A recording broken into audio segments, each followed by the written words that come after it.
Hunter x Hunter est un classique. Vous avez peut-être regardé l'anime de 2011, mais connaissez-vous l'adaptation de 1999? Si vous l'avez pas vu, vous avez cliqué sur la bonne vidéo. C'est au-delà d'un changement de DA. Les scènes sont différentes, le coup de pression de Killua est plus violent, le visage de Sadazo est visible. On va comparer le combat d'Hisoka contre Gon par exemple, et vous allez voir, nombreux sont les ajouts. Bref, installez-vous confortablement, épisode 3, l'arc Tour Céleste.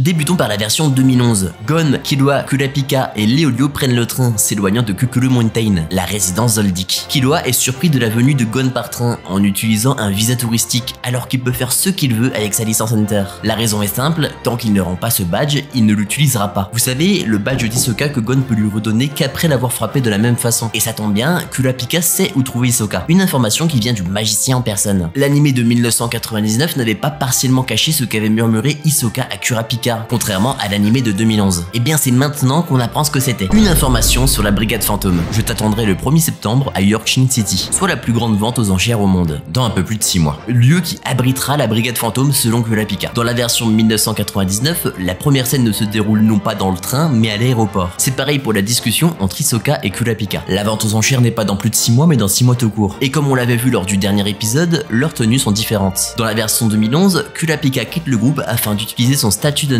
pour trouver un employeur. Leolio fait de même pour poursuivre son rêve de devenir médecin. C'est la séparation de 4 amis, jusqu'au 1er septembre du mois. Dans l'ancienne adaptation, Gon, Killua, Kurapika et Leolio empilent leurs mains comme une promesse de ne pas manquer le rendez-vous du 1er septembre. L'épisode conclut sur cette image. Ce n'est pas présent dans le manga, mais c'est un ajout sympathique. Dans l'anime de 2011, Gon et Killua restent ensemble. Killua propose de s'entraîner, tandis que Gon suggère de jouer. Killua dispute Gon en lui rappelant qu'il doit affronter Hisoka, avec cette fameuse scène où il montre la différence de niveau entre Gon et Hisoka. Gon et Killua n'ont pas d'argent et doivent s'entraîner. Ça tombe bien, Killua connaît un lieu qui combine les deux, la Tour Céleste. La version 1999 conserve cette scène, seul le lieu change. D'un côté l'aéroport, de l'autre un parc. Killua réagit de la même manière lorsque Gon le complimente. Sur l'île natale du fils de Jin, la tante de Gon et la grand-mère reçoivent une lettre de ce dernier, accompagnée d'une photo. Il explique avoir réussi l'examen Hunter, bien qu'il reste frustré de son combat contre Hanzo. Gon poursuit en racontant son aventure à Kukuru Mountain. Il conclut en expliquant ce qu'il s'est passé lors de la 4e épreuve de l'examen Hunter,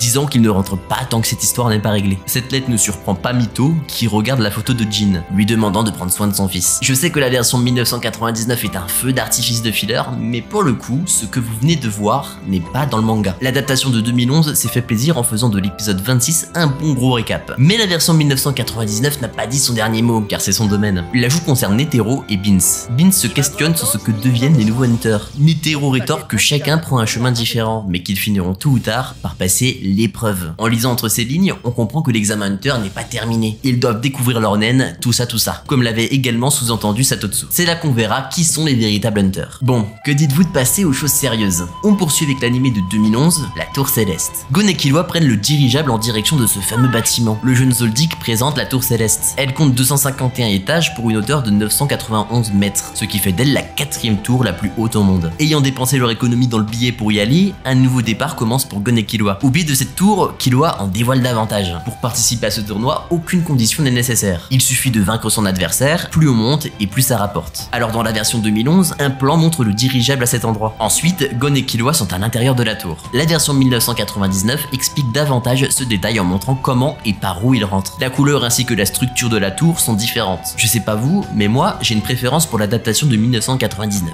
Mais bon, d'un autre côté, elle n'est pas fidèle au manga. Tout comme le fait que Killua présente cette tour comme la plus grande au monde, alors qu'il s'agit bien de la 4e comme dans la version 2011. Par contre, le dirigeable le plus fidèle est celui de l'ancienne version. Ils s'inscrivent enfin et découvrent l'intérieur de l'arène, voyant différents combattants s'affronter. Killua raconte qu'il est déjà venu ici lorsqu'il avait 6 ans. Son père l'avait laissé ici en lui disant d'aller jusqu'au 200e étage, ce qu'il avait réussi en 2 ans. Killua termine en précisant que pour affronter Hisoka, il faudra monter plus haut. Pour le moment, ils sont à la première salle qui sert à évaluer leur niveau. Ils doivent montrer de quoi ils sont capables en 3 minutes. Comparons. Déjà, on peut faire une pause sur les tenues de Gon et Killua qui présentent peu de différence. Juste quelques changements de couleur sur le bas de Killua par exemple. Si vous ne l'avez pas remarqué, c'est pareil pour les yeux de Gon et Killua. Enfin bon, comme beaucoup de personnages pour le coup. La fille de l'accueil n'est pas bien différente non plus, c'est surtout la couleur de son ensemble. D'ailleurs, l'inscription au tournoi de Gon et Killua n'est pas montrée. Enfin, la version 1999 donne un aspect plus dangereux au tournoi. On voit différents combattants HS. Premier combat, Gon contre un random. Je vais te détruire, allez hop, petite esquive et expulsion du ring en one shot. Cette victoire fait monter Gon directement au 50e étage. Il n'a fait que suivre le conseil de Killua, expulser son adversaire, car après Après tout, Gon a passé la porte de la vérification. J'en profite pour ajouter une précision que l'un d'entre vous m'a fait remarquer. Il est vrai que j'ai mis un court extrait sans pour autant détailler. Dans la version 2011, les 3 protagonistes ouvrent la porte de la vérification, tandis que dans la version 1999, Gon l'ouvre seul. Je parlais également de l'aura de Zebulo absente dans l'ancienne adaptation, qui pour le coup n'est pas fidèle car elle est bien présente dans le manga, tout comme l'animé de 2011. Cela étant dit, poursuivons. Pour le combat qu'on vient de voir, le ridicule du random est accentué et Gon n'esquive pas son coup de poing car il n'a pas le temps de le faire. On voit Gon qui check Killua aussi. Bon oui, la tenue du gars est différente, mais je vais pas m'arrêter sur un détail aussi insignifiant. Dans la version 2011, Killua couche un autre random. Il obtient un ticket qui lui offre la possibilité d'aller directement à l'étage 180 parce qu'il avait déjà atteint le niveau 200 à l'époque. Mais il refuse, préférant le même étage que Gon. Mais Gon et Killua ne sont pas les seuls à rejoindre l'étage 50, avec la victoire d'un certain gamin. L'employé explique qu'au 201er étage de la tour céleste, il change de catégorie tous les 10 étages. Donc, une victoire au 50e étage signifie un passage direct au 60e étage, et inversement. Zushi s'incruste et explique qu'à partir du 100e étage, chacun a une chambre individuelle. C'est ainsi que les 3 enfants de la tour céleste se rencontrent. Zushi explique pratiquer le Shingen Ryu Kenpo et est impressionné par le niveau de Gon et Killua alors qu'ils n'ont aucune école et maître. Ainsi, on rencontre également Wing, le maître adjoint de Zushi, personnage extrêmement important d'Hunter x Hunter. Gon et Killua me fument de rire à faire comme Zushi lorsque Wing s'adresse à eux. Dans l'anime de 1999,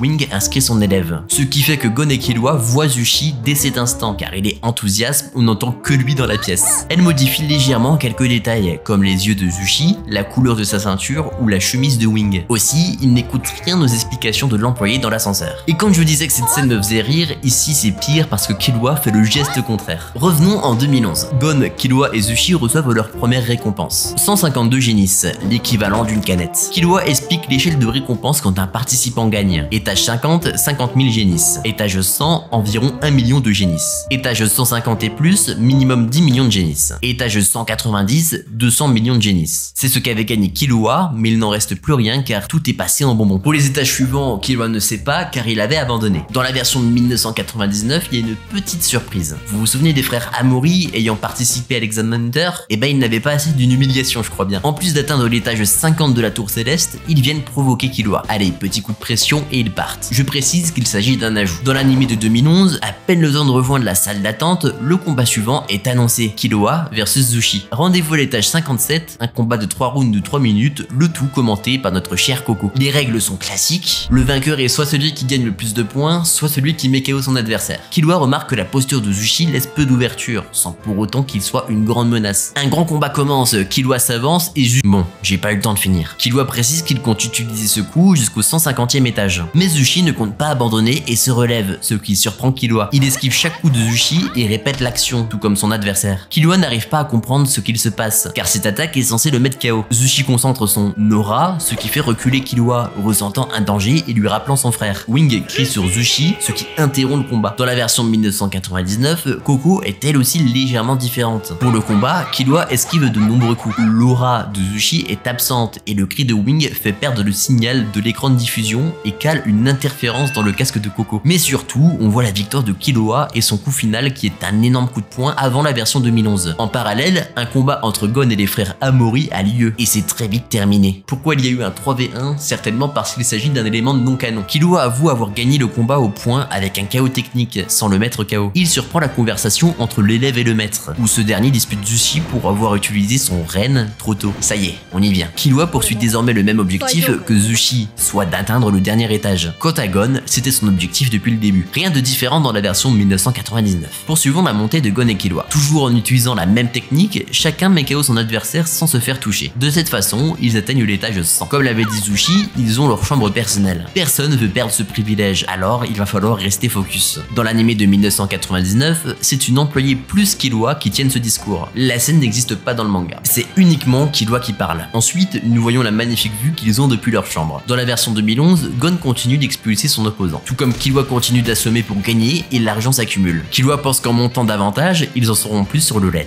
Gon suggère plutôt de demander directement à Zushi. Bah alors Killua? Dans la version de 1999, Gon et Killua regardent la télé. Gon pète un câble en voyant autant d'argent, tandis que Killua dépense 100 000 génisses dans des chocolats et veut piquer l'argent de Gon. Ça termine en bataille de coussins et prise de judo. Gon finit déprimé après que Killua a souligné qu'il est encore trop faible pour vaincre Hisoka. Il n'y a pas que Killua qui a peur du naine, je vais devoir comparer cette partie, aidez-moi. Allez, je vais faire de mon mieux. Et pour ça, retournons côté 2011. Selon Zushi, le ren est l'un des 4 grands principes. Principes permettant de renforcer et d'exercer sa volonté et sont la base de tout art martiaux. 1. Connaître le ten. 2. Apprendre le zetsu. 3. Découvrir le ren. Et 4. Atteindre le hatsu. Tous les 4 forment ce qu'on appelle la pratique du nen. Vous avez rien compris à tous ces mots qui sortent de nulle part? Bah eux aussi. Wing débarque en disant que Zushi n'a pas atteint un niveau suffisant pour enseigner. Déterminé à apprendre comme il faut, Gon et Killua suivent Wing, qui est prêt à enseigner quelque chose de très grand. Pour le coup, rien de notable dans l'ancien animé. Je me lance. Le nen égale la force de la volonté. Les 4 grands principes sont des méthodes pour renforcer cette volonté. Le ten, concentration sur un point précis, fixer son objectif. Le zetsu, la pensée devient mot. Le ren, forger et intensifier la volonté. Le hatsu, changer la volonté en action. Ten, zetsu, ren et hatsu sont donc les 4 grands principes du nen. Ce que Killua sentait lors de son combat contre Zushi, c'était son ren, sa volonté de ne pas perdre. Wing réalise une démonstration et fait comme s'il avait envie de tuer Killua. Il concentre d'abord son esprit sur une seule idée, le ten. Il dit vouloir tuer Killua, en d'autres mots, il exprime sa pensée, le zetsu. Une aura terrifiante l'entoure, ce qui terrifie Killua qui s'écarte de Wing, le ren. Et enfin, si la volonté est suffisamment forte grâce au ren, elle devient action avec le dernier principe, le hatsu. Avec ça, il est possible de faire reculer son adversaire uniquement grâce à son esprit. C'est une forme de bluff. Il faut que son esprit soit prêt pour utiliser le ren, car les pensées peuvent devenir obsession. Entraîner son esprit est donc la première étape, ce qui correspond au ten. Dans la version 1999, ce passage est similaire. Par contre, la scène est plus violente dans le sens où Killua crie de peur tout au long, chose qui ne fait pas dans la version 2011. En parlant d'elle, revenons-y. À la fin de ce cours, Killua part. La raison est simple, selon lui, Wing ment. Enfin, son cours est incomplet car ça n'explique pas la résistance de Zushi. C'est impossible que ce soit uniquement la volonté. Comme dit précédemment, c'est ici qu'on voit la fin de leur combat. Killua n'est pas bête et vise juste. C'est ce qu'on apprend lorsque Zushi s'entraîne. Il demande à son maître pourquoi avoir menti, ajoutant que les 4 grands principes ont une signification totalement différente. Wing rétorque n'avoir dit aucun mensonge, que son enseignement est primordial pour préparer l'esprit. Le véritable nen peut devenir une arme redoutable quand il est mal utilisé. De plus, il peut l'enseigner qu'à ses disciples. En expliquant ça, il remplace le kanji nen embrasé par celui de l'esprit. Ce que Wing a enseigné à Gon et Killua, c'est le nen de l'embrasement. Wing prouve à quel point le nen est dangereux, en déchirant une feuille et en coupant une canette avec cette dernière. Putain, ça me rappelle quelqu'un, je vois pas qui. En bref, il est possible de rendre son corps dur comme de l'acier, et c'est pourquoi Wing doit bien choisir ses élèves. Dans l'animé de 1999,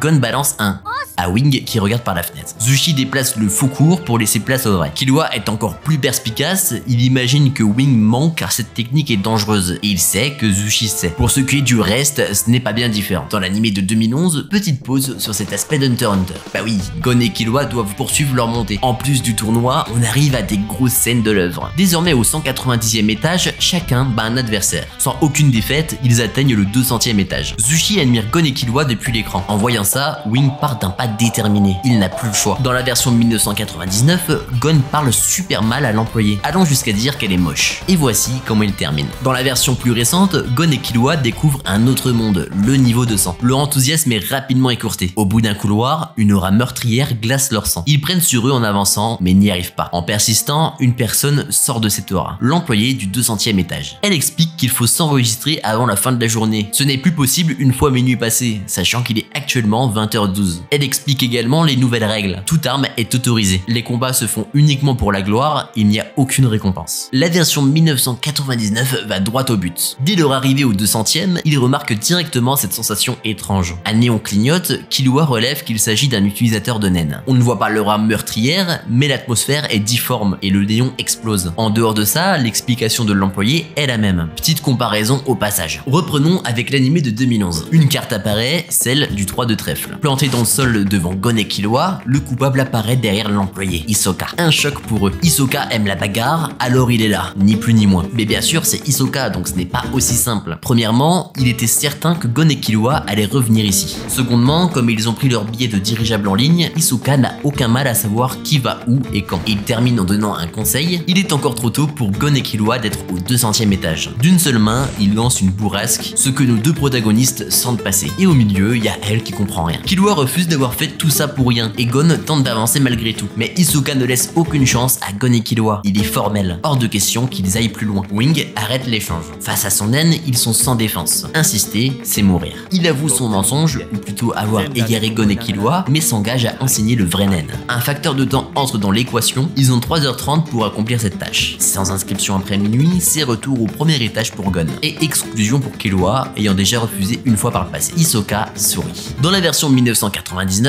Hisoka est différent. Les couleurs de son ensemble, pareil pour les symboles sur son visage, mais surtout la couleur de ses cheveux. On passe de rose-violet à rouge-orange. Il blague en disant que ses cartes lui ont dit de venir, carte qui n'est pas la même d'ailleurs. Le magicien dit la même chose, en ajoutant qu'il est venu avec son dirigeable personnel pour terminer sur un vieux « je plaisante ». Et qu'en réalité, il vient souvent ici, n'atteignant pas toujours le niveau 200. Quand Hisoka pousse Gon et Killua, il recule plus dans la version 1999. L'aura d'Hisoka est plus visible par la suite, d'abord sous la forme de bourrasque, puis un contour bleu autour de lui. Dans l'anime de 2011, le bon cours sur le nen débute. Le nen est la capacité de manipuler l'aura, présente dans son énergie vitale. Cette énergie vitale, c'est quelque chose que tout le monde possède. Cependant, pour la plupart, elle part vers l'extérieur. Pour inverser ça, le ten intervient. Il permet au corps d'être résistant et de conserver longtemps sa jeunesse. Le zetsu permet de supprimer son aura, pratique pour effacer sa présence ou récupérer de l'énergie. Le ren permet de dégager une aura puissante. Il est possible de tuer quelqu'un sans défense uniquement avec son aura. Le seul moyen de le contrer est d'utiliser le nen. Seul le ten peut servir de défense. Sans ça, voici l'impact que ça aurait sur le corps. Merci de la démonstration Wing, mais le pauvre mur, bichon. Il est 20h48 et l'épisode s'arrête avec Hisoka qui plante une carte Joker dans le mur. Dans l'anime de 1999, c'est quasiment identique. Et les illustrations diffèrent. Cet épisode ne s'arrête pas avec Hisoka qui plante une carte Joker dans le mur, mais plusieurs cartes. Poursuivons avec l'anime de 2011. Rares sont ceux qui maîtrisent le nen. Il existe deux façons de l'activer, naturellement ou par la force. Zushi a appris le ten en 6 mois, sauf que pour Gon et Killua, ce n'est pas possible, ils ont peu de temps. Alors, Wing s'apprête à envoyer son aura à l'aide du Hatsu. Son objectif est de provoquer un choc afin d'éveiller les pouvoirs de Gon et Killua. Pour le moment, leur corps est endormi et les ouvertures appelées Shoko sont fermées. C'est par là que passe l'aura. En faisant ça, Wing va les ouvrir. En temps normal, il faut passer par la méditation. Il explique n'avoir plus le choix d'en arriver là. Qu'une personne qui arrive au niveau 200 sans maîtriser le nen et qui reçoit une attaque de nen meurt. C'est ce qu'ils appellent un baptême. Ceux qui y résistent sont les élus. Ce qu'il va faire, c'est ça. Wing concentre son aura, tend un bras sur Gon et l'autre sur Killua et propulse son aura. Gon et Killua crient, mais ça y est, leurs chocos sont ouverts. On voit pour la première fois l'aura des deux protagonistes. Enfin, l'énergie vitale s'enfuit de leur corps. Désormais, ils doivent être concentrés pour garder l'aura dans leur corps. Ils ferment les yeux, visualisent l'aura qui traverse leur corps et ralentissent les flux afin qu'ils flottent autour de leur corps. C'est officiel, Gon et Killua maîtrisent le ten, ce qui choque Wing. Niveau supérieur, Wing s'apprête à envoyer son aura comme s'il était l'ennemi. Si Gon et Killua parviennent à se protéger de ce nen maléfique, ils pourront briser le mur d'Hisoka. Wing commence l'action, les cris de Gon et Killua résonnent et la scène se coupe. C'est la première fois que je vais dire ça dans cette vidéo, mais la version 1999 est à 2 doigts d'être identique. Évidemment, on note quelques différences sur les couleurs ou la mise en scène, mais la scène en elle-même n'est pas différente. Par contre, l'aura de Wing est verte, violette dans la version 2011. Et si je vous servais un petit peu de flow en revenant sur la version 2011? Allez, Hisoka est toujours là, Gon et Killua viennent devant lui. En voyant leur aura, il sourit puis balance la sienne. D'un flow intergalactique, ils passent leur mur comme si de rien n'était, ce qui fait encore plus sourire le magicien. Hisoka souhaite la bienvenue au 200e étage, la mission est réussie. Hisoka sait que Gon veut l'affronter, mais l'arrête tout de suite. C'est pas parce qu'il maîtrise le ten qu'il est invincible. Il explique que le nen renferme de nombreux secrets, en faisant une démonstration. En bref, affronter Gon maintenant ne l'intéresse pas. Nouvelle mission donnée à nouveau par Hisoka, Gon gagne un match dans cette catégorie, alors il pourra l'affronter. C'est sur ces paroles qu'il se quitte. Dans la version 1999, l'aura d'Hisoka est verte au lieu de rose. Le ten de Gon et Killua est orange au lieu de blanc. Enfin, quand Hisoka forme un pic avec son nen, ce dernier est noir et une tête de mort apparaît. Ajout très stylé je trouve. Dans la version 2011, lorsque Wing parle des élus pouvant résister au nen, des silhouettes se dessinent. Et bien c'est eux qui observent Gon et Killua de loin. Il est 22h37. Vous sentez la scène mythique arriver ou pas? L'employé tend le formulaire d'inscription à Gon et Killua, puis explique les règles. Un participant peut combattre tous les jours, mais il est autorisé d'attendre 90 jours entre chaque combat. Au-delà, c'est l'élimination. Pour franchir cette catégorie, il faut 10 victoires. Mais au bout de la 4e défaite, c'est également l'élimination. Quand un participant gagne 10 fois, il gagne le droit de défier un maître d'étage. Ils sont 21 et occupent chaque étage du 230e au 250e. Vaincre un maître d'étage, c'est en devenir un. C'est aussi avoir le droit de participer au Battle Olympia qui se déroule au sommet de la tour tous les 2 ans. Le gagnant obtient le droit de vivre dans un appartement de luxe situé au sommet de cette tour, et de nombreux trésors. Gon et Killua s'en fichent et montrent que ce n'est rien pour eux. Ce qui déprime supprime l'employé. Gon est bien déterminé à voir ce que donne cette catégorie. Alors qu'il s'apprête à remplir le formulaire, Sadazo, Rakeluto et Guido attendent derrière. Les vieux rires de con là, c'est parce qu'ils veulent se battre le même jour que Gon. Mais vous connaissez le personnage, n'importe quel jour lui va. L'employé donne 2 clés, celle des chambres de Gon et Killua, en attendant d'avoir une date pour le prochain combat. En partant, Killua dit qu'ils ont tous les 3 reçu le fameux baptême qu'évoquait précédemment Wing. Dans l'adaptation de 1999, on voit un aperçu des 21 mètres d'étage. Le Battle Olympia n'est pas organisé tous les 2 ans, mais chaque année. Gon et Killua découvrent la chambre, bête de confort. Mais ce qui nous intéresse, c'est ce qu'affiche la télé. Votre combat aura lieu le 11 mars à 15 h, soit demain. L'aura de Gon est visible, il est impatient de voir ce qu'il pourra faire avec ce pouvoir. Gon ne suivra donc pas le conseil de Wing, qui voulait le voir attendre 2 mois avant de combattre, afin de lui enseigner un maximum de choses. La tenue des 3 combattants est différente. Sadazo cheveux verts, Rakeluto casque blanc et Guido habit noir. Le lendemain, dans la version 2011, le combat débute, Gon versus Guido. Je vais jongler entre le combat, la voix intérieure de Gon et la vie de Wing, car tout est intéressant. Gon dégage son ten, déterminé à gagner. Guido dévoile une attaque nommée toupie dansante. Il envoie de nombreuses toupies imprégnées de naine en direction de Gon, dont une qui le touche. 1 point pour Guido. Les toupies continuent de tourner, menaçant constamment Gon. Les attaques sont imprévisibles. Une autre toupie touche Gon, puis une 3e. 2 points en plus pour Guido. Dans la version 1999, les toupies de Guido sont rouges et s'entrechoquent davantage dans les airs. Gon parvient à esquiver la seconde toupie avant qu'elle le touche. L'animé de 2011 enchaîne. Wing explique cette attaque de naine, c'est une forme du Hatsu. Envoyer son aura sur un objet, plus l'objet est gros, plus la quantité de l'aura doit être élevée. Guido utilise un autre type de naine, plus l'utilisateur entre en symbiose avec son objet, plus ce dernier est obéissant, ce qui explique la puissance de chaque toupie. Retournons au duel. Comme les toupies sont imprégnées de naine, Gon peut les sentir. Il ferme les yeux, parvient à les sentir, mais son ten perd en puissance et une toupie l'éjecte en dehors du ring. 6-0 pour Guido. Gon remarque une toupie en dehors du ring, elle ne l'attaque pas. En voyant le mouvement aléatoire des autres, qui vont jusqu'à s'entrechoquer, il s'aperçoit qu'il n'est pas la seule cible. Pour preuve, l'arbitre dit ne pas être sur le ring car les toupies vont l'attaquer pareillement. Wing explique qu'il n'est pas possible de donner des ordres complexes à des toupies. Guido a simplement ordonné à chaque toupie d'éjecter tout obstacle rencontré. Alors, Gon n'a pas à s'en soucier. Rien ne diffère dans la version antérieure. Le fils de Jin n'abandonne pas et attaque directement son adversaire. Mais Guido riposte avec une seconde attaque nommée Toupie Tornade, ce qui éjecte une seconde fois Gon en dehors du ring. 9 points pour Guido. Plus qu'un point et c'en est fini de Gon. Dans l'adaptation de 99, Gon esquive les toupies dans les airs lors de son attaque. Killua pense que Guido finira par avoir la tête qui tourne. Un spectateur rétorque qu'il doit être entraîné pour ça et Killua le dégage à la Street Fighter. Terminons avec l'animé de 2011. Wing explique comment battre Guido, en attendant qu'il s'épuise, ne parvenant plus à maintenir son ten, ou en utilisant un Hatsu supérieur à sa défense. Dans les deux cas, il faut beaucoup d'aura. Et selon lui, comme Gon ne maîtrise pas le Ren, c'est impossible. Ce combat aurait dû avoir lieu dans 5 ans. Mais Gon supprime son ten et emploie le Zetsu pour ressentir le moindre mouvement des toupies. Il n'a plus aucune protection. Wing est choqué car ça signifie que Gon maîtrisait le Zetsu avant de le rencontrer. C'est venu de façon naturelle. Gon n'a jamais eu l'intention de gagner. Il prend un grand risque juste pour s'entraîner. Et ça marche, Gon esquive brillamment chaque attaque, ce qui surprend tout le monde, dont Hisoka. Gon continue le combat, motivé par cette action. Rien n'est assez gros pour être développé. La version 1999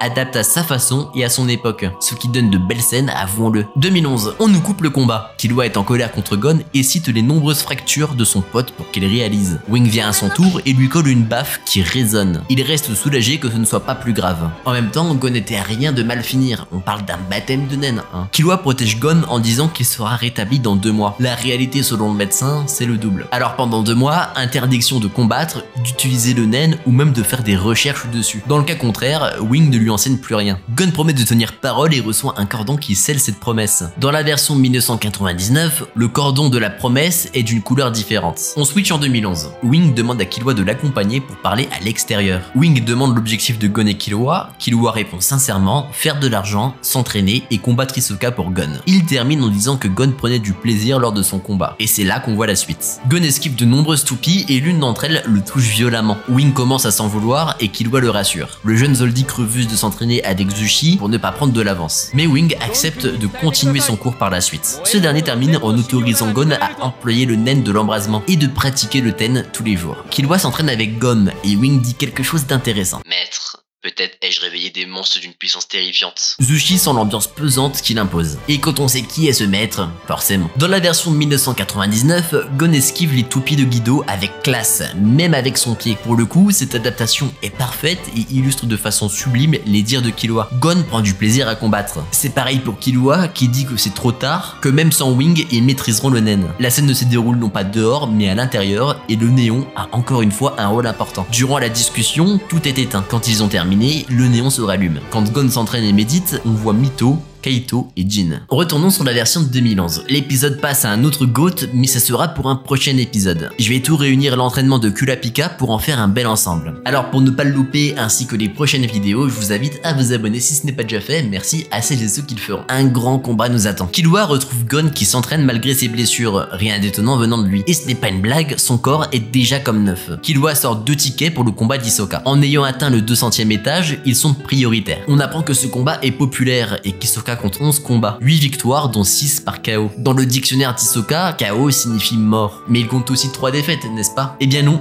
Il est juste pas venu, donc oui, Hisoka n'a jamais perdu. Bref, son adversaire c'est Castro, ne vous amusez pas à remplacer la première lettre s'il vous plaît, c'est le seul ayant réussi à mettre au tapis Hisoka il y a 2 ans. Au bout de l'escalator, Wing et Zushi apparaissent. Wing bloque le chemin en disant que voir ce combat revient à faire des recherches sur le nen. Il lui dit de se concentrer sur le ten et sa récupération, et est surpris de voir à quel point il va mieux. Gon n'assiste donc pas au combat et éteint la télé pour aller au bout de sa promesse. Dans la version 1999, les tenues des protagonistes changent. En plus de courir pour montrer qu'il va bien, il en rajoute dans cette adaptation. Killua demande en quoi est fait son corps. Gon suggère que c'est parce qu'il mange ça, des sardines séchées. On voit Killua dans la file d'attente pour acheter des billets, qu'il avoue avoir payé 150 000 genis l'unité. Killua explique le palmarès d'Hisoka en marchant, et Wing apparaît à l'ouverture d'un ascenseur. Pendant qu'ils partent, Gon et Killua ignorent l'employé de l'ascenseur, qui encastre Killua dans le mur. Au passage, très stylée cette illustration quand Wing observe l'écoulement des auras de Gon et Killua. Dans l'anime de 2011, Killua voit l'interview de Castro et trouve qu'il n'est pas modeste, alors quoi de mieux qu'aller vérifier si cette confiance en soi est justifiée ou non. Une fois au bon endroit, il s'aperçoit que l'entrée est gardée. Pour faire diversion, Killua balance un petit objet qui trouve le mur et passe derrière l'employé. Porte entrouverte, Killua s'approche de Castro en dissimulant sa présence. En une fraction de seconde, ce dernier passe du canapé à derrière lui. Killua commence à bluffer en demandant un autographe, mais Castro le grille avec sympathie. Il connaît tous les combattants du 200e étage. Killua dit être impressionné, Castro remarque le zetsu de Killua. Il corrige Killua en conseillant d'effacer sa présence bien plus tôt, car il l'avait déjà remarqué. Killua finit par demander comment Castro a fait pour passer derrière lui en si peu de temps. Ce dernier répond qu'il verra lors de son combat. Dans l'anime de 1999, avant leur combat, Hisoka fait un château de cartes et Castro lit un livre. Killua souhaite acheter du chocolat, mais il n'en reste plus à cause d'une personne qui a acheté tout le stock avant-hier. Je me demande qui c'est, tiens. Gêné, il repart avec un jus de fruits. La tenue de Castro et la couleur de sa coiffure diffèrent. L'infiltration de Killua est beaucoup moins violente. Il court, jette un glaçon à côté de l'employé, met son gobelet à la poubelle et le tour est joué. L'aura noire de Killua est absente,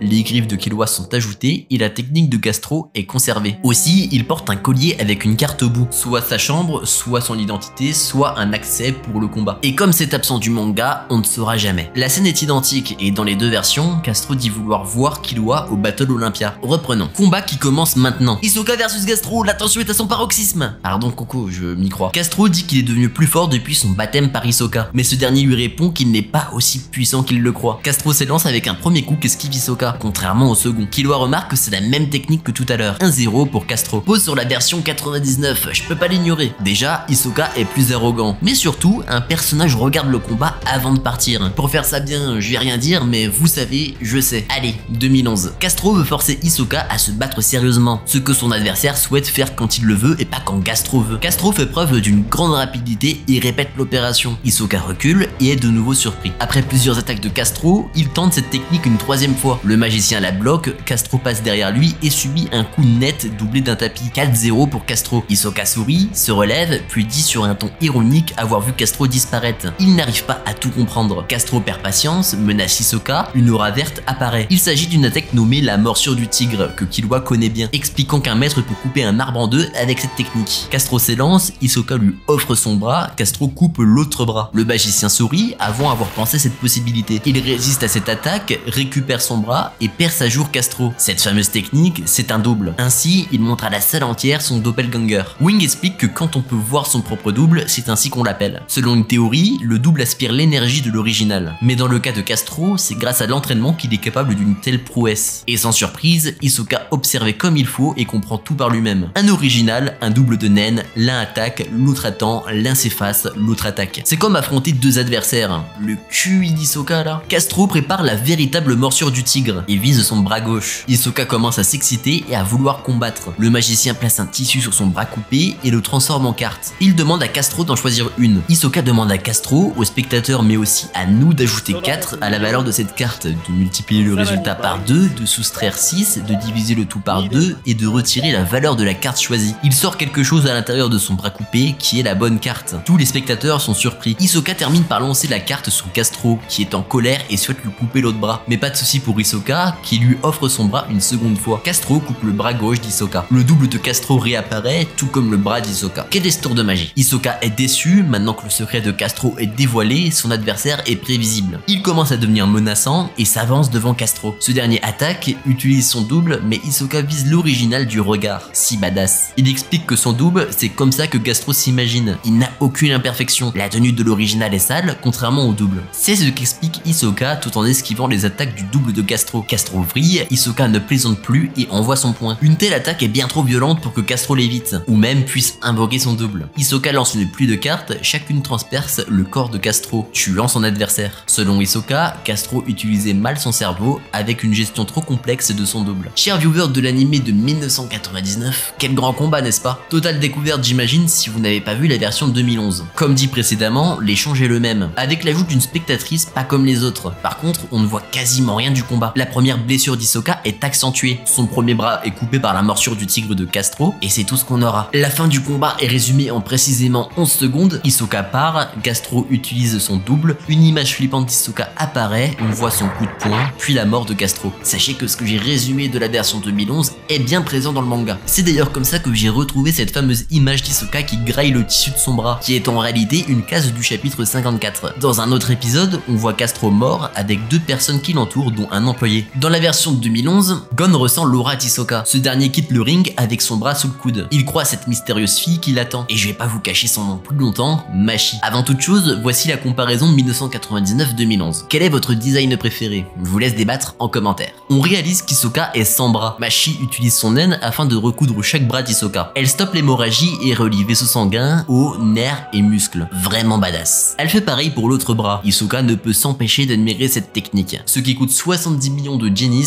à Hisoka. Le magicien dit vouloir cacher ses cicatrices lors de son prochain combat. Machi, qui donne l'impression de bien connaître Hisoka, dit qu'il s'en sortira. Hisoka prend un mouchoir, trace des fils avec ce qu'il appelle bunging gum, puis le colle à son bras. Avec ce qu'il nomme texture trompeuse, il cache totalement la cicatrice. Ça explique pas mal de passages. Et merci à Machi qui nous explique ce qu'il s'est passé. Bunging gum, c'est la capacité de donner des propriétés élastiques et collantes à son aura. Hisoka ajoute que le nom vient d'une marque de chewing-gum qu'il adorait étant enfant. Texture trompeuse, c'est reproduire la texture de la peau à l'aide de sa force de pensée et son aura. Pour le nom c'est pareil, ça vient d'autocollants qui étaient présents dans un paquet de biscuits. On voit ce qu'il s'est réellement passé lors de son combat contre Castro. 1. Créer diversion. 2. Coller son bras au plafond et le mouchoir au sol. 3. Étirer son bras pour le rattacher. 4. Attacher chaque carte à un fil d'aura. Et enfin 5. Fixer chaque fil d'aura à Castro et voici le résultat. Avec son Zetsu, son aura est presque invisible. Il est possible de contrer cette technique en concentrant son Ren dans ses yeux. Mais avec tous les tours d'Hisoka, l'attention de Castro était ailleurs. Lors de l'attaque de Castro, Hisoka lie le mouchoir et le bras pour faire naître cette illusion. Pour le reste, Hisoka n'a fait que jouer et profiter de l'état mental de son adversaire. Machi part en donnant des frissons. D'abord, elle prévient Hisoka que son pouvoir a ses limites, donc il doit faire attention lors de son prochain combat. Ensuite, elle annonce un changement, rassemblement de la brigade fantôme à Yorkshire City avant le 30 août midi. Le chef sera probablement là. Elle vend cet événement comme le plus gros coup de la brigade fantôme. Si Hisoka manque l'appel, le chef prendra des sanctions contre lui. L'ambiance est pesante et en même temps, on vient d'apprendre que Machi et Hisoka sont tous les deux membres de cette fameuse brigade fantôme, celle ayant tué le clan de Kurapika. On y est bientôt, je suis hype comme si je regardais l'anime là. Killua revend Gon et parle du combat d'Hisoka. Il avoue ne pas avoir compris comment Hisoka a fait pour gagner. La conclusion de Killua est claire, pour rivaliser avec Hisoka, il va falloir entraîner son naine. Le soir même, Machi quitte la tour céleste. Elle dit qu'Hisoka parle jamais du passé, qu'il aura oublié le visage de Castro le lendemain lendemain. Il s'attache qu'à lui-même car il pense être le plus fort. Hisoka est sous la douche avec dans le dos un tatouage d'araignée. À son centre, le numéro 4. En sortant de la douche, il enlève ce dernier qui s'avère être un faux. Qu'est-ce que ça veut dire? Hisoka parle tout seul en disant « L'araignée,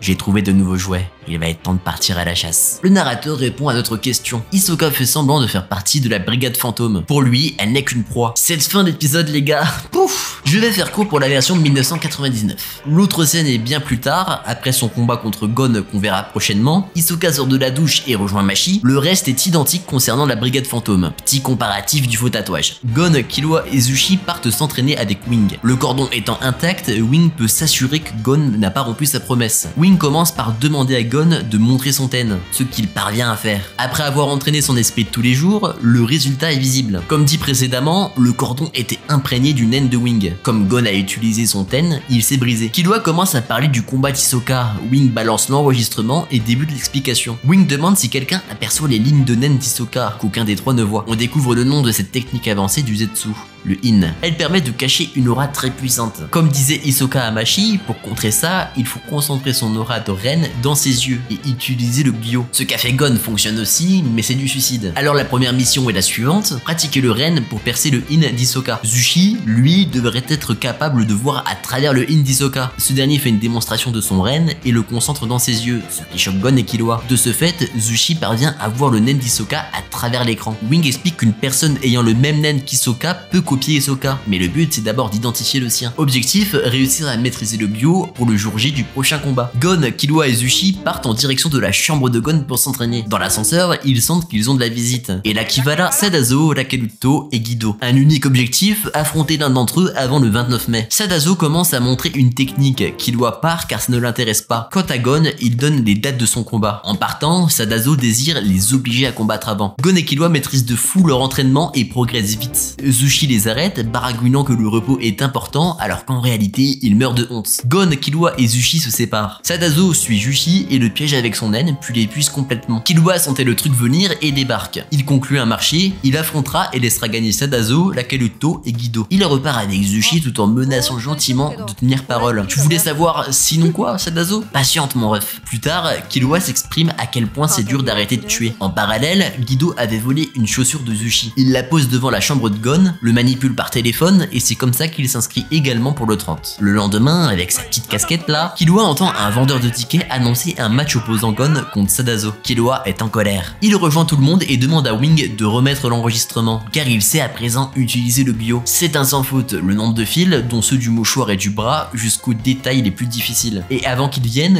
Gon savait déjà utiliser le Gyo, sauf qu'il n'a pas réussi à expliquer le pouvoir d'Hisoka. Instruction de Wing, entraîner uniquement le Ten et le Ren. Ça fait longtemps que je n'ai pas évoqué la version de 1999 et c'est normal. Je dois regrouper beaucoup de parties qui ne sont pas au même endroit dans les différentes versions. Comme tout à l'heure avec Machi et Hisoka. Et bah c'est pareil ici. Le cours de Wing est à divers moments du combat final. Gon contre Hisoka. Wing précise que si l'on est capable de voir le nen à travers l'écran, l'homme ayant filmé le combat possède un nen de type manipulation. Gon et Killua parviennent directement à repérer les fils de nen. Voici à quoi ressemble le Gyo. D'ailleurs, on nous a montré la scène où Gon apprend le Gyo au milieu d'une forêt. À ce moment-là, Hisoka perçoit son aura. Ils échangent par téléphone pour planifier leur futur combat. La version 2011 fait pareil, sauf qu'Hisoka est trop à l'aise. L'amitié entre Gon, Killua et Zushi est détaillée. Ils s'encouragent entre eux et mangent une glace ensemble. Ensuite, quand ils s'entraînent, l'aura de chacun a une couleur différente. Quand Sadazo s'en prend à Zushi, il est vraiment badant. L'aura est de nouveau rouge. Allez, je vous cale une petite comparaison de Killua sous casquette, la vie d'Aloka. Alerte scène de fou, retournons à la version 2011. Gon et Killua parlent rapidement de ce qu'ils ont subi par les trois gars. Sadazo jubile de son plan et meurt d'impatience de devenir maître d'étage. Mais il y a moyen qu'il meure d'autre chose. Un couteau arrive à pleine vitesse et sans prévenir au-dessus de lui. Tu bouges, tu meurs. Tu utilises ton haine, tu meurs. Tu cries, tu meurs. Si tu as compris, ferme les yeux lentement. Tu sais ce qui arrivera si tu ne tiens pas ta promesse? Si tu as compris, ouvre doucement les yeux et regarde-moi dans le miroir. Ne t'avise pas à nous refaire une crasse de ce genre. Jure-le. Est-ce qu'on peut dire que ce coup de pression est grand, très grand, culte même? La scène qui suit montre son combat contre Sadazo, qu'il gagne par forfait. Tout comme Gon d'ailleurs, qui gagne pour la même raison, qui est l'humiliation. Et ce n'est pas tout, on le voit partir. Au téléphone, il dit que Killua a le regard d'un homme qui vient des ténèbres, ou un homme d'un réseau criminel selon la traduction. Il termine en mettant en garde Rakeluto et Guido. Rakeluto ne perd pas le nord et poursuit son objectif, disant que Killua reste sur ses gardes le concernant. Et non mon gars, il est juste ici et bien décidé à tous vous traumatiser. Il passe de la porte à la fenêtre, façon Castro, il précise qu'il voulait faire ça plus tard. Peu importe s'ils mangent, dorment ou qu'ils sont aux toilettes. Petit avertissement, goutte de sueur et changement de plan, ils se battront à la loyale. Mesdames, messieurs, l'animé de 1999 ne rigole pas. C'est une dinguerie. Killua tranche le crâne de Sadazo. Ensuite, il le transperce violemment avec ses griffes. Pendant son discours, Killua lui ordonne d'abandonner. Vous l'aurez remarqué, il est toujours avec sa casquette. Bon, ça c'est pas comme dans le manga par contre. Enfin, on voit les yeux de Sadazo se fermer et s'ouvrir. Sur le ring, on apprend carrément qu'il a quitté les lieux. Et wow, attendez.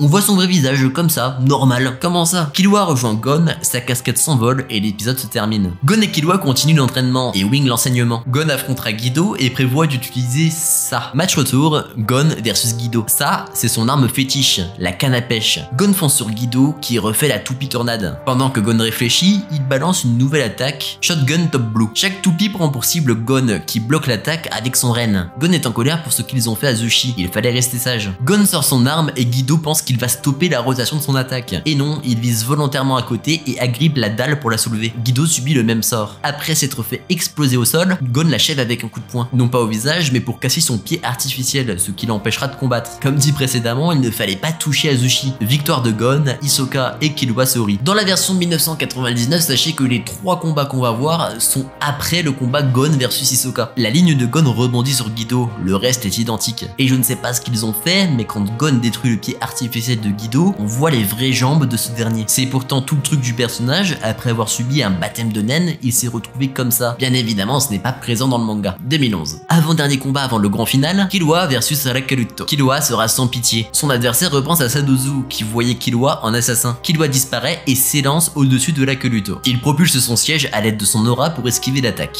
Il sort 2 fouets à l'apparence de serpent, nommé Twin Snake, Song of Defense, qui l'ondule rapidement. Il vend cette attaque comme impénétrable. Pourtant, Killua s'avance et chope les 2 fouets. Rakeluto active le plan B, les serpents mordent Killua et s'électrocutent. Killua subit 1 million de volts, mais la torture et les oldiques, ça fait 2. En peu de temps, il propulse son adversaire en dehors de son fauteuil roulant. Dans les airs, il supplie Killua de l'aider. Pas de soucis, c'est ce qu'il fait. Victoire de Killua. L'âge vaut de Wing, Zushi et Gon, quel plaisir. La version de 1999 apporte son lot d'ajouts. Déjà, Killua affronte Dark Maul. Plus sérieusement, il s'appelle Dorado. Killua l'attaque par derrière, coup qu'il bloque avec style. Il propulse Killua et dévoile une lame. Killua esquive de justesse une autre attaque de Dorado. Ce dernier enduit sa lame avec son naine. Les attaques sont plus rapides et plus puissantes. Le ring est dans un sale état et Killua se protège avec son ten. Dorado lance une dernière attaque. Killua l'esquive façon gastro. Et Dorado subit un coup final d'une extrême violence. Pour son combat contre Rakeluto, tout est identique. Et encore une fois, on voit Guido debout, tranquille. Ce dernier quitte la tour céleste. Plus tard, Wing souhaite parler à Killua. Il dit ne pas avoir fait exprès d'utiliser son naine, chose que Wing sait déjà. Ce qu'a fait Killua, c'est différent de ce qu'apprend Wing. Il pense être indigne de son enseignement. Wing répond qu'il est dans le faux, qu'il doit trouver sa propre voie et son propre choix de vie. En suivant les pas de son frère, il risque d'entraver son propre potentiel. La discussion se termine avec Killua qui dit qu'il n'a peut-être pas trouvé sa voie, mais qu'au moins, il adore s'entraîner avec les autres, donc il continuera. Retournons à l'adaptation 2011. Combat suivant, victoire par forfait de Killua, Guido n'étant pas venu. Dernier combat avant le grand final, Gon versus Rakeluto. Killua prévient son ami que Gon ne peut pas employer la même méthode que lui. Un coup de fouet et c'est ciao, let's go. Rakeluto commence directement avec cette attaque. Gon arrache une dalle à main nue et l'envoie à son opposant, qui l'esquive avec son aura. Tout roule pour Gon, c'est ce qu'il voulait. Il arrête sa fuite, grimpe sur son fauteuil et broie ses 2 bras. Pour finir, il attache les serpents sur lui et simule l'attaque. Ça suffit pour lui faire perdre connaissance. Victoire de Gon. Rakeluto est à 4 défaites, donc bon vent à lui. Killua est fier de Gon. Hisoka souriait et analysait le combat. En sortant, Gon le retrouve en train d'applaudir. Il dit à Gon qu'il sera son adversaire, le laissant choisir la date et l'heure. À l'époque, j'étais comme un dingue lors de la fin de cet épisode. La version de 1999 ne montre pas de changement lors de ce combat. Par contre, cette scène est absente. Je vous propose qu'on voit 3 dernières choses. La dernière partie sur le nen, le combat final entre Gon et Hisoka, puis la conclusion de l'arc. Wing enseigne le dernier principe du nen, le Hatsu, manipuler son aura librement. Il existe 6 catégories. Le renforcement, augmenter la force d'un corps ou d'un objet. Les missions, protéger son aura. La transformation, changer les propriétés de son aura. La matérialisation, matérialiser son aura. La manipulation, manipuler les objets ou les vivants. Et la spécialisation, donner à son aura des attributs inclassables dans les autres catégories. Chaque personne a une catégorie liée à 2 talents, soit le talent inné, soit l'apprentissage naturel. Par exemple, Gon est souple et au contact de la nature, ses 5 sens se sont affûtés. Selon la nature de l'aura, on peut déterminer à quelle catégorie on appartient. Hisoka est transformation, Gedo est renforcement et une faible affinité avec la manipulation. Castro est renforcement qu'il maîtrise mal, donc matérialisation car il crée un double et manipulation pour le contrôler. Être trop gourmand et manipuler plusieurs catégories, c'est cacher son potentiel. Place à la technique de l'eau pour savoir de quel type sont Gon, Killua et Zushi. Pour Wing, l'eau déborde, son naine est donc de type renforcement. C'est aussi le cas de Gon. Zushi essaye et la feuille bouge, son naine est donc de type manipulation. Enfin, quand c'est au tour de Killua, il ne se passe rien. En goûtant l'eau, ils s'aperçoivent qu'elle est sucrée,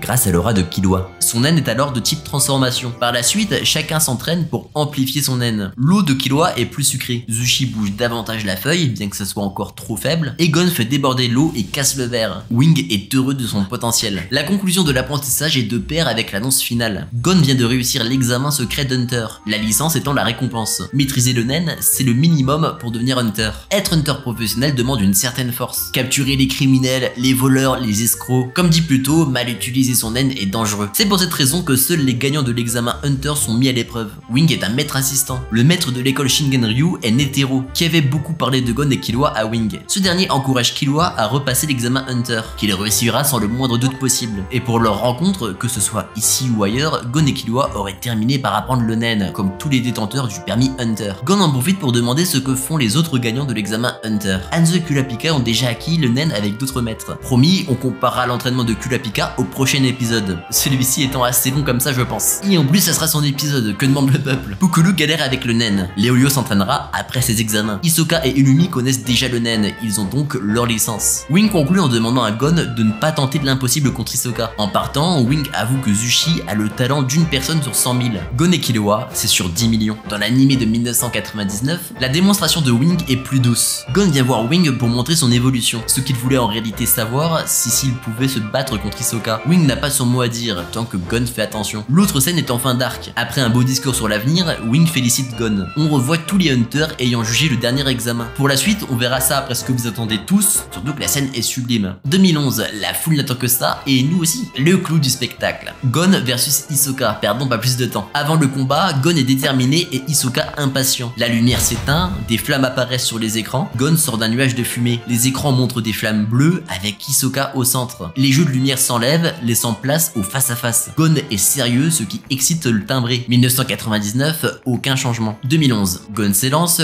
Hisoka le tape dans le dos. Aussi agile soit Gon, Hisoka esquive chaque attaque. Le magicien brain gomme et lui donne un premier coup. Gon tourne autour de son adversaire et essaye encore de mettre ne serait-ce qu'un coup. Hisoka le touche à nouveau. Jamais 203, même schéma. Gon charge un coup de pied qu'Hisoka part avec son bras. Sentant le danger, Gon recule. C'est pas français, mais jamais 304. Hisoka frappe Gon qui s'accroche à son pied et charge une attaque. Hisoka évite ça et cale un énième coup à son opposant, tout en le narguant. Un point pour Hisoka. Pendant tout ce temps, Hisoka n'a pas bougé d'un pouce, ce qui énerve Gon. 1999, l'ensemble est similaire. Lors de la feinte, le coup de paume est remplacé par un coup de pied. 2011, Gon repart à la charge, feinte de mettre plusieurs coups avec une rapidité hors du commun. Il part soulever une dalle qu'il envoie sur Hisoka. Il s'élance derrière elle et la détruit d'un coup de pied puissant. Hisoka est perturbé, Gon n'est plus dans son champ de vision. Derrière un débris, Gon apparaît et colle son poing dans la joue d'Hisoka. 2-1 pour Gon. Quel génie, quel stratège, quel début de combat exceptionnel. 1999, l'action est courte et nous ne voyons pas cette scène. Dommage. On voit Machi s'installer et regarder le match. Le Machi. Kuko se demande si les points sont justifiés car Hisoka ne montre aucune faiblesse. Un mystérieux personnage intervient disant que les arbitres attribuent les points selon leurs préférences. Dommage causé, technique employée. Pour Gon, c'est l'utilisation habile de la dalle. Kuko remercie l'homme et lui demande qui il est. Pour l'anecdote, il s'agit du prince Bakaki Ryu d'Ogura, le personnage principal d'un précédent manga de Togashi, Level I. 1999, l'échange est identique mais le personnage est différent. Devinez son nom, Togashi, tout comme l'auteur d'Hunter x Hunter. 2011, Hisoka s'avance pour la première fois. Gon fait pareil et donne le fameux badge 44 qui appartenait au magicien. Chacun recule et Hisoka multiplie avant de faire disparaître son badge. Il fait un cours sur le naine, devine que Gon est de type renforcement et cite la personnalité de chaque catégorie. Gon simple et spontané, validé. Il avoue lui-même être un menteur, manipulateur et instable, validé également. Hisoka dévoile son aura meurtrière et fonce sur Gon. Il est rapide, un coup, deux coups. Gon esquive le troisième coup qui éjecte une dalle. Il poursuit avec un saut magnifique, coup puissant qu'esquive Gon. Tout au long, Hisoka ne lâche pas de d'1 millimètre Gon. Malgré son agilité, il reçoit plusieurs coups dont un sévère. 3-2 pour Hisoka. 1999, Wing explique davantage le nen, mais j'ai tout rassemblé tout à l'heure. Ce qui est perturbant, c'est que Gon affronte le plus fort avant ses 2 plus petits combats. La dalle qui expulse Hisoka part pas en l'air mais dans le public au-dessus de Machi. 2011, Gon est en difficulté. Hisoka ne le laisse pas réfléchir et colle son nen avant que Gon utilise Gyo. Grâce à son Bunging Gum, Hisoka attire Gon vers lui et lui donne un coup de poing. 6-2 pour Hisoka. 1999,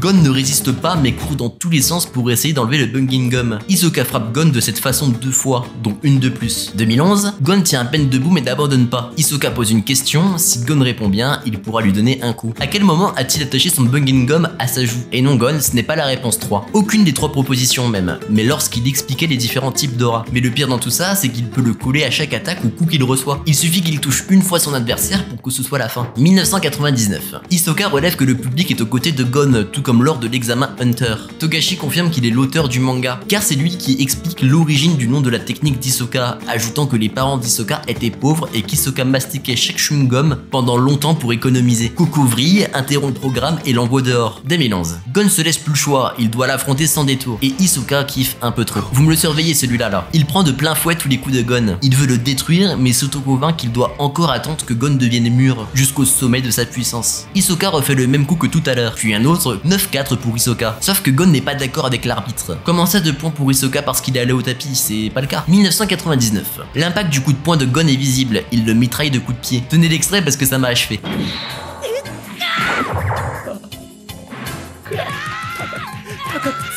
Pendant qu'Hisoka vrille, Gon continue de le mitrailler et envoie un double coup de pied au visage. On voit mieux quand Gon part l'attaque et n'est pas envoyé au tapis. Ah monsieur l'arbitre, le gros tricheur qu'Adam. 2011. Un coup suffit pour faire perdre Gon. Pendant qu'il était dans son truc, Hisoka avait collé son Bunging Gum à un débris qu'il projette sur Gon. En plus du brain en disant de regarder à gauche alors que c'était à droite. 11-4 pour Hisoka, qui est le vainqueur de ce combat. Le magicien félicite Gon d'avoir progressé autant, mais souligne qu'il lui manque de l'expérience. En quittant le ring, il dit que leur prochain affrontement aura lieu à l'extérieur, sans aucune règle, en mettant leur vie en jeu. Gon n'a plus qu'un seul but, améliorer son nen pour devenir plus fort que lui. 1999. L'explication d'Hisoka n'est pas illustrée. Pour le reste, rien à déclarer. En vrai, quand on voit l'animation exceptionnelle de la version 2011, c'est dur de faire mieux 12 ans plus tôt. C'est un combat que j'adore visionner de temps en temps. Malgré tout, la version 1999 a aussi une bonne animation pour l'époque, c'est vraiment clean. Gon et Killua parlent une dernière fois à Wing et Zushi. Wing revient rapidement sur le combat Gon-Hisoka, disant que Gon sait ce que ce duel lui a apporté. Il poursuit en disant à Gon et Killua de suivre leur propre chemin et de développer un nen qui reflète ce qu'ils sont. Zushi remercie Gon et Killua pour cette rencontre et souhaite les dépasser. C'est ainsi qu'ils quittent 2 rencontres ayant changé leur vie. Gon souhaite retourner près de chez lui pour montrer sa licence Hunter à Mito, et Killua veut l'accompagner pour connaître la tante de Gon. Au revoir, Tour Céleste. Dans la version 1999, j'ai dit plutôt que la scène est sublime. Et c'est en partie grâce à l'OST que vous entendez actuellement, un bijou. Durant le discours de Wing, chaque plan est soigné. L'animation des cheveux est folle. Wing dit qu'ils sont tous les deux diplômés et que durant 4 mois, ils ont fait que se battre contre eux-mêmes. Et lui, simplement aider. Qu'ils ont été des élèves admirables et qu'il va toujours penser à eux avec fierté. Enfin, c'est Gon qui propose à Killua de venir chez lui. Alors là, vraiment, autant j'adore la version 2011 pour le combat Gon-Hisoka, autant pour cette scène précise, j'adore la version de 1999. Comme quoi, chacune a son petit truc. En parlant de la Tour Céleste, Killua embête une dernière fois l'employé en utilisant son naine. Il enchaîne avec l'employé d'ascenseur, qu'il traite de femme gorille. Il est horrible, au secours. Et surprise, elle maîtrise également le naine et voilà comment Gon et Killua terminent. J'ai une petite pensée pour Gon dans la version 99 qui termine toujours mal à cause de son pote qui sait pas se tenir là. La suite s'annonce grande, notamment avec Yorshing City, la Brigade Fantôme et Kurapika. Alors vu la longueur de la vidéo, je peux me permettre de le redire quand même, n'hésitez pas à vous abonner pour ne pas manquer le prochain épisode. Et un petit like pour soutien, vous connaissez, merci beaucoup. Sinon je ne pensais pas que l'épisode allait être si long. Mais après tout, il y avait beaucoup de classiques et surtout la base de tout, le nen. J'espère que vous avez apprécié cette vidéo, on va se laisser là-dessus, c'était Kichi, j'ai que ça qu'à dire, ciao.